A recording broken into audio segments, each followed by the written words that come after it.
All right, boys and girls. So had a couple people ask me my seasoning process. Essentially, I do the same thing, even on the full units, the grills, everything. Flax oil, same process, same everything. Showed my previous one on my two-piece diffuser for the 640, and how it just, I mean, you just wipe things off it. No use for foil, no nothing. You could literally cook an egg on the diffuser if you really wanted to. So I'm going to do the same thing with this with the new toy here. Put the remote down. This guy here, the griddle insert for the 2436.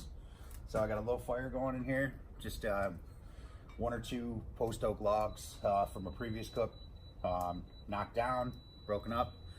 Got it slight, just enough to get her up to around the 350 mark. So post oak burns quick, burns hot. So you don't need much of it at all. So got this fire going here. We're gonna throw this guy in.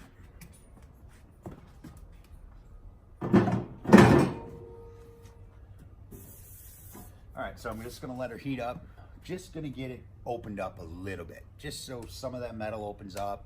Very little, nothing crazy. So I'm gonna get that going. I'm gonna put the lid down right here. I got this up on high, I guess you would say, highest rack. I say high because I use it to adjust my temperature. Works great, along with the intakes on the bottom. It's like having a volume knob for your heat, you know. So I'm gonna wide open that bad boy. So anyway, I'm gonna get it up. I'm gonna get the infrared gun out, and I'm gonna take her up. I want the surface of that thing to be right around 250, something like that, not much. And then I'm gonna pull it out. I'm gonna wipe everything down with the flax oil.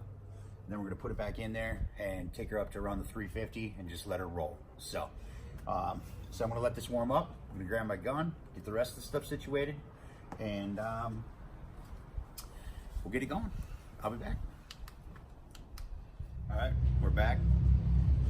It did dawn on me that I misspoke earlier. I'm not bringing it to 250. I'm bringing it to 150. So let me get you over here. Got a little better view. Let's go look what's going on.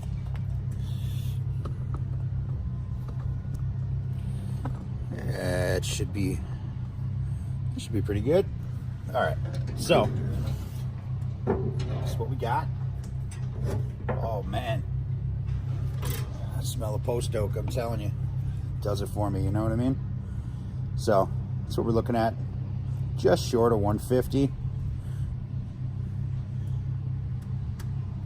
It's spreading. We got 145, 146, 147. So that's what we're gonna do. And first off, we're gonna arm her up because I don't want to grab it. And we're gonna start with the bottom. So we're just gonna tip this bad boy over like this.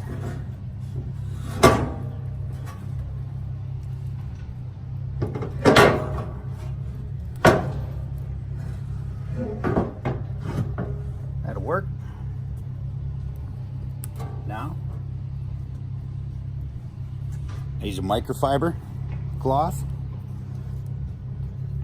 and I'm just gonna add very little to each one of these here because it goes a long way. And this is the stuff I use right here. I get it off Amazon. It's the best place I found it. It's cheap. It's like 12 bucks. And I do everything with it. The inside of my grills, all of my grates, you name it. I'm gonna do everything, even the rails. I know it doesn't need to be, but it just makes things last, you know. Even the outside. That's why my paint on my my units so far has still look like they rolled off the showroom floor. I owe it all to this stuff. It's absolutely fantastic.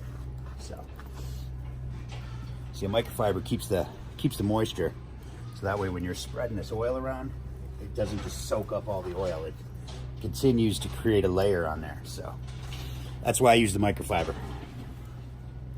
I'm sure anything will work. I don't know. I'm just sharing what I do. So now let's put this bad boy back.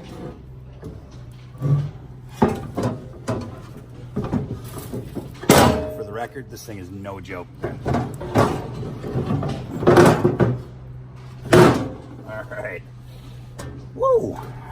Big boy, big boy. All right, so now let's give this guy a little love here. That should be plenty.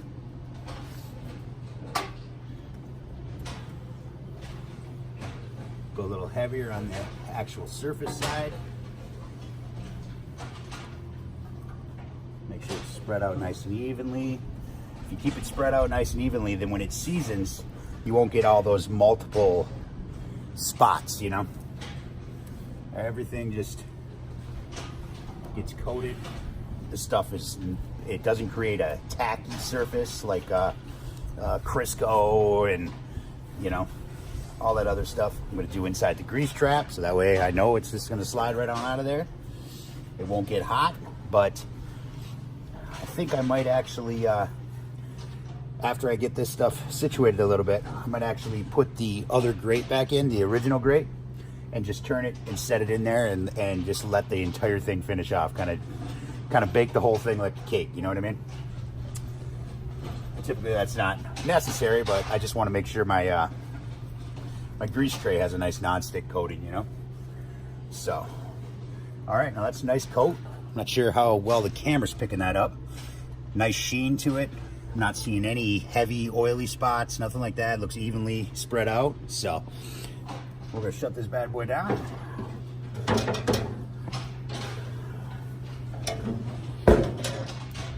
Make sure she's opened up, intakes are opened up. So now I'm just gonna let her go. So we're gonna take her up to, I'd like to get it close to 350. 350 seems to be a sweet spot that I found. Now the flax oil has a massive burn point, so you don't really have to worry about that. If you wanna go higher, I just found 350 works great. I do it for about an hour. So the amount of coal, I've gotten pretty used to the pit, so I know the amount of coal, probably gonna burn around an hour, a little bit more, because it's just a little tiny pile in there. So, so I'm gonna let that thing roll. I'm gonna check it periodically just to make sure, you know, I'm doing good. But I'm gonna let that go. I'm gonna take it all the way up, and then we'll let her snuff itself out and let it cool down. And then I'm going to rinse and repeat.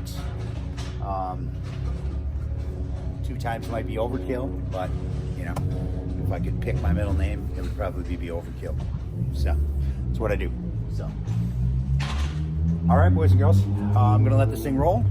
And then last time I did stainless, it turned nice and dark. So I know it worked. I love stainless. So we're gonna do that, and I'll bring you back once we are past that hour and once she cools down a bit.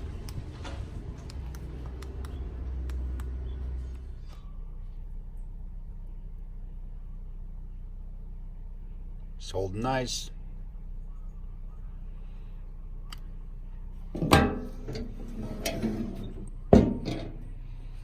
All right, we're back. It's been a little over an hour. Got a little tied up, but we're still good. Let me show you what we got going on.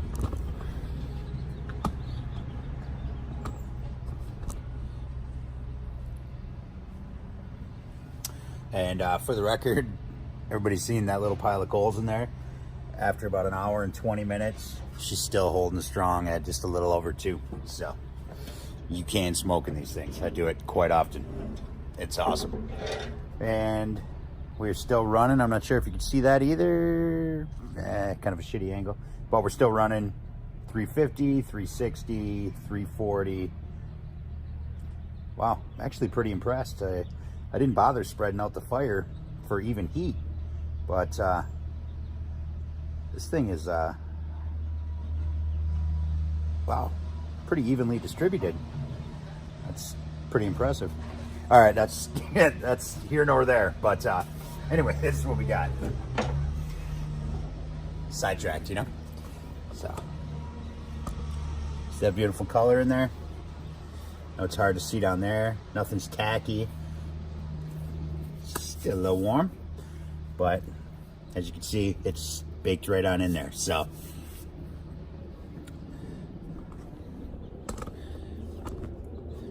again, I'm gonna let that cool back down. Just gonna let it burn out, and I'm gonna take her to around, let it cool down to around the 150 mark, and then I'm just gonna rinse and repeat the whole process. So now, I can't honestly say if 2 times is better than 1 time. I really can't. But if I'm gonna take my time and do this, I'm just gonna do it twice. So, and know that it's done and done right. So that's all I'm gonna do. And that's pretty much it. That's like I said before, it's the same process I do for everything. I coat my inner, outer grill, everything. So, and it works. All my stuff holds up nice. I've been doing it for about a year, maybe a year and a half now. And all my units, once I wipe them down, they still look like new. So, it works. So, all right, boys and girls, hope that answered any of the questions, any of the requests that I had. So, that's all I got.